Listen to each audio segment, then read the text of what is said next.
Pour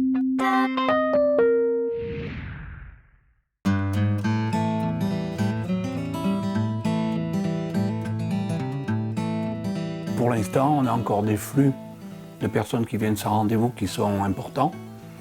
Voilà, on espère que dans les semaines à venir, tout ça va s'améliorer. Avec le renfort qui a été apporté à l'équipe d'accueil, on arrive à gérer assez correctement cette augmentation. Oui, bonjour madame. Oui, rendez-vous à 2h30. C'est fermé, monsieur. L'après-midi, c'est sur rendez-vous, c'était pourquoi? Sur l'agence de Manosque, on n'a pas trop de problèmes. Voilà, mis à part le son qui est à améliorer parce que ça, c'est pas terrible.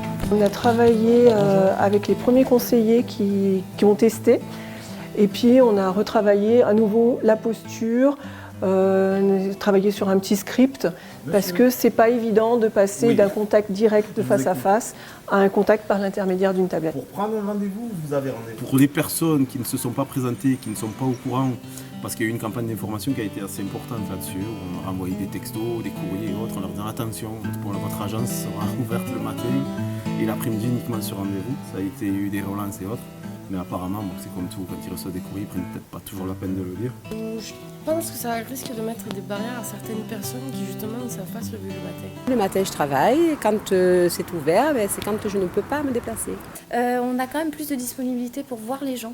Et moi, je trouve que c'est quand même l'essentiel de notre travail. On peut mieux se concentrer sur la recherche et sur la formation, sur le retour à l'emploi. Il y a certaines personnes qui m'ont fait quand même déjà la remarque et l'observation qu'ils ont l'impression d'être là et qu'on est là pour eux. Donc avec une attention particulière, ils viennent, ils ont rendez-vous et qu'il y aura un entretien peut-être différent de ce qui se faisait auparavant. Ça désengorge le Pôle emploi, donc, et les personnes sont plus à l'écoute. Il y a plus de rendez-vous sur une demande express, puisque les GPF servaient surtout à faire des entretiens de suivi avec les jalons personnalisés. Or maintenant, on peut répondre à une demande qui est souvent formulée par Mailnet et de pouvoir recevoir les demandeurs d'emploi plus rapidement. Il nous faudra certainement quelques semaines, voire quelques mois, pour mesurer vraiment l'impact que ça a dans la manière de travailler des conseillers sur leur portefeuille.